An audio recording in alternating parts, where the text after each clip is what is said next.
টানা ৩৬৫ দিন পানির উপরে ভেসে থেকে শুধু একটি বাড়ি নয়, পূর্ণাঙ্গ গ্রাম তৈরি করেছেন ইন্দোনেশিয়ান যুবক মিকাইল। পানির উপরে ভাসমান বাড়ি হয়তো আপনি দেখেছেন, কিন্তু পানির উপরে ভাসমান গ্রাম আপনি কেউ কখনো কল্পনাও করতে পারিনি। এই পুরো ভিডিও জুড়ে রয়েছে এমন সব চমকপ্রদ দৃশ্য যা হয়তো আপনি কল্পনা করেছেন, কিন্তু ইন্দোনেশিয়ান যুবক মিকাইল তা বাস্তব করে আমাদের সামনে দেখিয়েছে। শুধু তাই নয়, এই ভিডিওর শেষে আপনি পূর্ণাঙ্গ রূপে উপলব্ধি করতে পারবেন যে এই ভিডিওর সাথে আমাদের মানব জাতির জীবনের একটা হুবহু মিল রয়েছে। আপনার পুরো জীবনকে পাল্টে দিতে জীবন থেকে কয়েকটি মিনিট ব্যয় করে এই ভিডিওটার শেষ পর্যন্ত আমার সাথে জুড়ে থাকুন। যে যুবককে আপনারা ইতিমধ্যে একটা বনের বাঁশঝাড় থেকে বাঁশ কাটতে দেখছেন এবং সেগুলোকে পানিতে একের পর এক সারিবদ্ধভাবে একত্রিত করতে দেখছেন, সে আসলে শুধুমাত্র এই মাচা তৈরির জন্য এটা করছে না, সে এর উপরে পুরো ৩৬৫ দিন ভেসে থাকবে। একের পর এক বৃদ্ধি পাবে তার ভাসমান রাজত্ব। এ যেন এক কল্পনার বাস্তবায়ন, যেই বাস্তবতা শুধুমাত্র সাহসী, শক্তিশালী, ধৈর্যশীল এবং কর্মদক্ষ মানুষের পক্ষেই সম্ভব। জীবন শিখতে চাইলে তাদের কাছেই শেখা উচিত, যারা শুধু ঘুমিয়ে ঘুমিয়ে স্বপ্ন দেখে না, বরং স্বপ্ন বাস্তবায়নের জন্য তারা ঘুমোতে ভুলে যায়। এই যুবককে দেখুন, দীর্ঘ ১৫ দিনে ইন্দোনেশিয়ান এই দ্বীপের জঙ্গলে লুকিয়ে থাকা অসংখ্য বাঁশ কেটে ইতিমধ্যে সে একটা ভাসমান দ্বিতল ঘর নির্মাণ করেছে, যা বাঁশের উপরে ভেসে রয়েছে।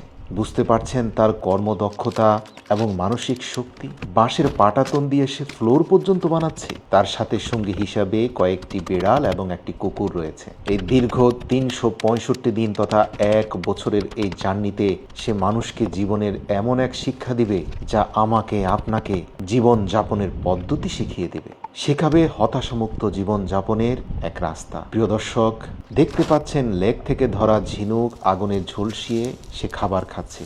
কখনো ঝিনুক খাচ্ছে, কখনো বা লেকের মাছ খাচ্ছে, আর ভাসমান এ বাড়ি নিয়ে এদিক সেদিক ছুটে চলছে। আপনাদের জানিয়ে রাখি, ইন্দোনেশিয়া পৃথিবীর এমন একটি দেশ যেখানে অসংখ্য লেক এবং দ্বীপ রয়েছে। মিকাইল যে দ্বীপের উপরে ১৬৫ দিনের দীর্ঘ পরিকল্পনা নিয়ে ভাসমান বাড়ি নির্মাণ করছে, এই দ্বীপটিতে কোনো মানুষ বসবাস করে না। তার মানে হচ্ছে এরকম আরও হাজার হাজার দ্বীপ ইন্দোনেশিয়ায় রয়েছে যেখানে সচরাচর মানুষরা যায় না, সরকারি বন কর্মকর্তা ব্যতীত। আপনারা দেখতে পাচ্ছেন মাত্র ২ মাসের মাথায় যুবক মিকাইল তার বাড়ি বেশ সম্প্রসারিত করেছে। তার ভাসমান বাড়ির মাচার পরিমাণ বাড়িয়েছে। বাড়ির অগ্রভাগের দরজাকে কেন্দ্র করে তার বাঁশ নির্মিত মাচার সম্প্রসারণ করা এবং বিভিন্ন প্রান্তে ফুল এবং ফলের গাছ লাগানো সে শুরু করে দিয়েছে। এর যেন লেকের মধ্যে ভাসমান একটি গ্রাম। প্রতিদিন সে কোনো না কোনো কিছু করছে।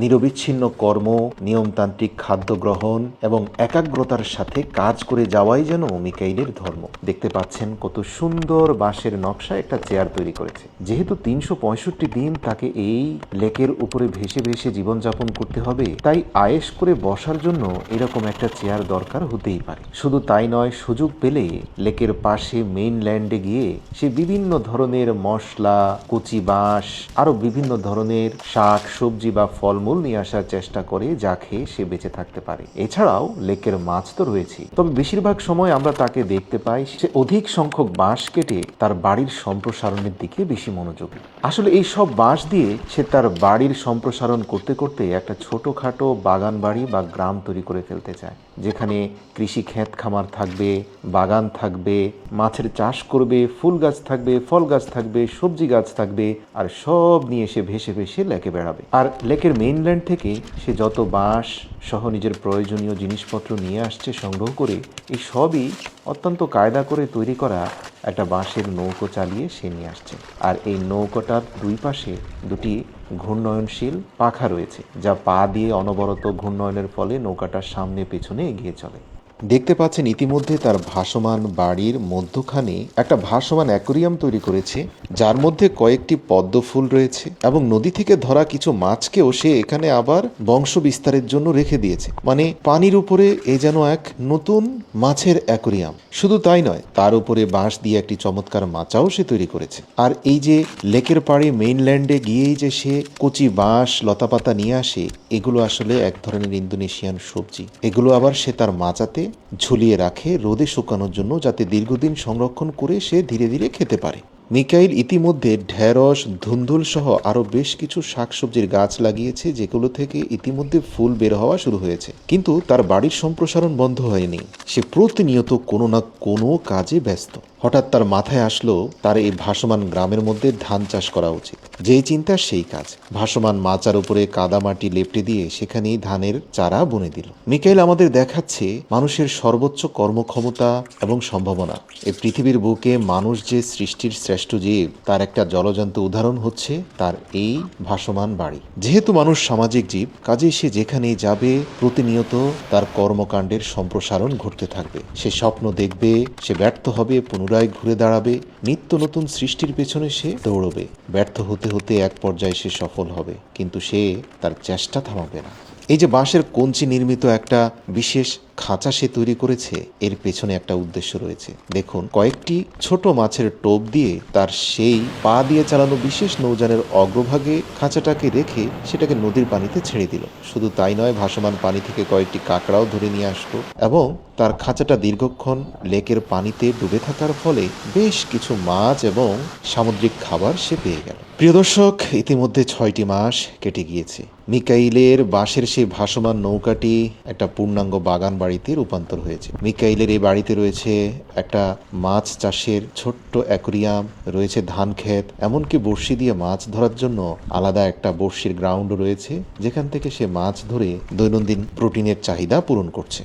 দেখতে পাচ্ছেন তার ধান গাছগুলোতে ইতিমধ্যে কাঁচা ধান এসে গেছে। আজকের দিনে বেশ ছোট ছোট কয়েকটি মাছ সে ধরেছে, যেগুলো ইতিমধ্যে তার তৈরি করা ভাসমান চুলার মধ্যে রান্না হচ্ছে। জানিয়ে রাখি, তার চুলাটা এত সুন্দর করে কায়দা করে তৈরি করা হয়েছে যে এর চারপাশে মাটির যথেষ্ট পুরো আস্তর রয়েছে, যেখান থেকে তার বাঁশ নির্মিত এ ভাসমান ঘরে আগুন লাগার কোনো সুযোগ নেই। নিঃসঙ্গতা গোছাতে তার সঙ্গী হিসাবে রয়েছে 2টি বেড়াল এবং একটি কুকুর। যখনই সে কোনো কিছু খায়, এ প্রাণীদের ছাড়া সে একা একা খেতে যায় না, সব খাবারে তাদেরকে ভাগ দেয়। রাতের বেলা ঘুমানোর সময় মশারি টানিয়ে ঘুমায়, কারণ লেকের মধ্যে বিষাক্ত মশা রয়েছে যেগুলো তাকে কামড়াতে পারে।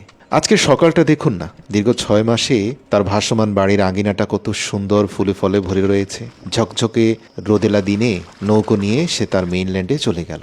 বসন্তের ফুলগুলো ফুটে উঠেছে, সবকিছু খুব পরিষ্কার পরিচ্ছন্ন দেখা গিয়েছে। জঙ্গল থেকে বেশ কিছু ফল নিয়েছে, প্রবাহমান এক ঝর্ণার কাছে চলে গিয়েছে। আসলে সত্য বলতে কি, যেহেতু এই লেকটা বিশাল বড়, এই 365 দিনে ভেসে ভেসে সে এমন এমন স্থানে যাচ্ছে যেই স্থানের সাথে পূর্বে তার কোনো পরিচয় নেই। প্রতিদিন পিঠে ঝোলানো ঝুড়ি নিয়ে যখনই বের হয়, খাদ্যদ্রব্য কাঁকড়া থেকে শুরু করে জঙ্গলে খাবার উপযুক্ত যা কিছু সে পায় সবকিছুই ধরে নিয়ে আসে, কারণ বেঁচে থাকতে হলে খাবারের প্রয়োজন। এখানে পছন্দের খাবার বলে কোনো কথা নেই, খাবার হলেই হলো।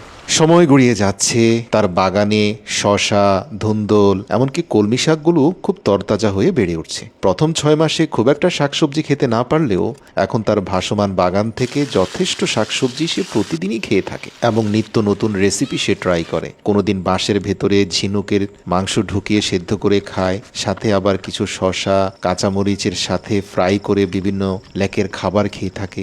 ইতিমধ্যে সে তার নৌকাকে মডিফাই করেছে। ভাসমান আগের নৌকাটি চেঞ্জ করে এখন আরেকটি নতুন নৌকা তৈরি করেছে, যেটা পূর্ণাঙ্গ সলিড কাঠ দিয়ে তৈরি। এটা দিয়েও সে নিত্য নতুন জায়গায় প্রতিদিন ভেসে যাচ্ছে এবং কিছু না কিছু কুড়িয়ে নিয়ে আসছে, অথবা সে তার এই বাড়ির সম্প্রসারণ করছে। নতুন করে বাঁশের কঞ্চিকে পাতলা করে কেটে সে বেশ কিছু চাটাই তৈরি করেছে। যার উপরে সে নিজেও ঘুমাতে পারে, পোষা বেড়ালগুলোকেও রাখতে পারে। শুধু তাই নয়, তার ধান ক্ষেত থেকে যে ধান হয়েছে সেই চাটাইয়ের মধ্যে ধানগুলোকে শুকানোর কাজটাও সে সেরে নিচ্ছে। আবহাওয়ার পরিবর্তন হয়েছে, ঋতু পরিবর্তিত হয়েছে। এখন দিনের বেলা ঝকঝকে রোদ উঠে, বাইরের আবহাওয়া দেখতে এক কথায় মনোমুগ্ধকর। তার পাশাপাশি কিছুটা রোদের তাপও বেড়েছে। মিকাইলের ছুটে চলা জীবন বাধাহীনভাবে এগিয়ে চলছে। একদিন জঙ্গলে গিয়ে একটি কবুতরের বাসা থেকে বেশ কিছু কবুতরের বাচ্চা সে সংগ্রহ করে নিয়ে আসে এবং তার ধান ক্ষেতের ধান মুড়িয়ে সেখান থেকে চাল বের করে সেই চালকে ভিজিয়ে সেই ছোট ছোট কবুতরের বাচ্চাগুলোকে খাওয়াতে থাকে। এক পর্যায়ে এই কবুতরগুলো তার পোষ মেনে যায়। এখন তার এই ভাসমান বাড়িতে নতুন অতিথি হিসাবে যুক্ত হয়েছে ছোট্ট কিছু কবুতরের বাচ্চা, যাদের সাথে পুরনো সঙ্গী রয়েছে বেড়াল, রয়েছে কি একটা কুকুরও। এছাড়াও অ্যাকোরিয়ামের মাছগুলো তো রয়েছেই। তার সবজি বাগানও ইতিমধ্যে অনেক শাকসবজি হচ্ছে। প্রতিনিয়ত সে ধুন্দুল, শশা বা কলমি শাক খাচ্ছে। তবে ধান থেকে চাল বের করার সহজ পদ্ধতি একটাই, সেটা হচ্ছে তাকে একটা ঢেকি তৈরি করতে হবে। আর এজন্যই আসলে এত পরিশ্রম। দেখতে পাচ্ছেন একটা বড় কাঠের গুঁড়িকে খুব কায়দা করে কেটে এর মধ্যখানে আগুন ধরিয়ে দিয়েছে। এখন এটার ভেতর থেকে কয়লার অংশটাকে পরিষ্কার পরিচ্ছন্ন করে কেটে একটা সুন্দর ঢেকি সে তৈরি করে ফেললো। আর এই ঢেকির মধ্যে তার শুকানো ধানগুলোকে মুড়িয়ে ধান থেকে চাল তৈরি করছে। শুধু তাই নয়, বাঁশের পাতলা কঞ্চি দিয়ে অসংখ্য গৃহস্থলীর আসবাবপত্র মিকাইল তৈরি করে ফেলেছে, যাতে সে ধান থেকে বের হওয়া চালগুলোকে সংরক্ষণ করে রাখতে পারে বা ঝেড়ে সেগুলোকে রান্নার কাজে ব্যবহার করতে পারে। এবং সত্যি সে যা তৈরি করছে সবকিছুই কিন্তু তার ব্যক্তিগত জীবনে প্রয়োজনীয়। তার হাতে যে দুটি তরতাজা ধুন্দুল দেখছেন, আজকে সেগুলোকে খুব সুন্দর করে ঝোলঝোল করে সে রান্না করবে। সাথে থাকবে মাছের ফ্রাই এবং লাল মরিচের পেস্ট। দীর্ঘদিন পরে নিজের উৎপাদিত ক্ষেতের ধান থেকে তৈরি করা চাল এবং সেই চাল সিদ্ধ করা ভাত, তার সাথে লেকের মাছ এবং তার ভাসমান বাড়ির ধুন্দুলের কারি সে খাচ্ছে। আরেকটা বিষয় জানিয়ে রাখি, সে কিন্তু জঙ্গল থেকে একটা মোরগও সংগ্রহ করেছে এবং সেই মোরগগুলোও কিন্তু কবুতরের সাথে সঙ্গী হয়ে আছে। মিকাইলের দীর্ঘ 365 দিনের মিশন শেষ হতে চলেছে। আর মাত্র 15 দিন পরে মিকাইলকে চলে যেতে হবে তার এই সাজানো গোছানো বাড়ি ছেড়ে। দেখতে পাচ্ছেন দীর্ঘ 365 দিনে মিকাইল কত কি তৈরি করে ফেলেছিল। অথচ প্রথম দিন মিকাইল যখন এসেছিল তখন ভাসমান একগুচ্ছ বাঁশের উপরেই তাকে ভেসে থাকতে হয়েছিল। 365 দিনে ধীরে ধীরে সে কত কি গড়ে ফেললো। তার এখন ধানের ক্ষেত রয়েছে, ক্ষেত থেকে মাড়ানো ধানের চাল, সেই চাল সিদ্ধ করে সে খেতে পারে। তার বাগানের তরকারি সে রান্না করতে পারে, লেকের মাছ সে ধরে খেতে পারে। এছাড়াও তার অ্যাকোরিয়াম থেকেও সে মাছ খেতে পারে। তার বাড়ির সামনে এক প্রশস্ত গ্রাউন্ড রয়েছে, যা সম্প্রসারিত হতে হতে এখন বিশাল এরিয়া হয়ে গিয়েছে। কিন্তু বছর শেষে তাকে এই সব কিছু ছেড়ে চলে যেতে হবে। যাওয়ার আগে মিকাইল সর্বশেষ একটা ঝুঁকিপূর্ণ প্রজেক্টে হাত দিল, আর তা হচ্ছে একটা নতুন মৌমাছির চাক ভেঙে এনে সে তার এই ভাসমান বাড়ির উপরে মৌমাছির চাষ করার সিদ্ধান্ত নিল। মানে মৌমাছিগুলো যেন তার ভাসমান বাড়ির ভেতরে নতুন তৈরি করা তার এই মৌচাকের মধ্যে মধু সংগ্রহ করতে থাকে, সে সেই ব্যবস্থা করলো। আসলে দেখুন, মানুষের স্বপ্নের শেষ নেই। তার প্ল্যান্ট করা মৌচাকের ভেতরে মধুর আস্তরগুলো দেখতে পাচ্ছেন, সে এই সব কিছু এজন্যই গেঁথে দিচ্ছে যাতে মৌমাছিগুলো এই বনে বাদরে ঘুরে ফিরে মধু সংগ্রহ করে তার এই ভাসমান বাড়ির মধ্যে এসে মধু জমাট করে। আসলে মানুষ এমনই, সে যেখানে যায় সেখানেই দ্যুতি ছড়াতে থাকে। প্রতিনিয়ত তার কর্ম দ্বারা সে পৃথিবীকে আলোকিত করে। সে স্বপ্ন দেখে, স্বপ্ন দেখায়, সে হেরে যায়, নতুন করে ঘুরে দাঁড়ায়। কিন্তু তার কর্ম থামে না। তার বুদ্ধিদীপ্ত ইন্টেলিজেন্স পাওয়ারের মাধ্যমে সে প্রতিটা প্রাণী এবং প্রকৃতির উপরে আধিপত্য স্থাপন করে। আর এজন্যই সে সৃষ্টির সেরা জীব। সর্বশেষ বাস্তবতা হচ্ছে তার এই সাজানো গোছানো বাড়ি ঘর সব কিছু ছেড়ে তাকে চলে যেতে হবে। ঠিক মিকাইল যেমন 365 দিন পরে তার বাড়িতে ফিরে যাচ্ছে, একইভাবে আমাকে আপনাকেও আমাদের এই পুরো জীবনে তিলে তিলে তৈরি করা আমাদের সকল সম্পদ, আমাদের সকল অর্জন, আমাদের আধিপত্য, আমাদের সম্মান, আমাদের ডেজিগনেশন, সামাজিক অবস্থান সব কিছুর মায়া ত্যাগ করে চলে যেতে হবে। তবে মনে রাখতে হবে, আমাদের এমন জীবন গঠন করতে হবে যাতে মৃত্যুর পরেও মানুষ আমাকে স্মরণ করে। ওই যে কথায় বলে, এমন জীবন তুমি করিলে ঘটন, মরিয়া হাসিলে তুমি কাঁদিল ভুবন।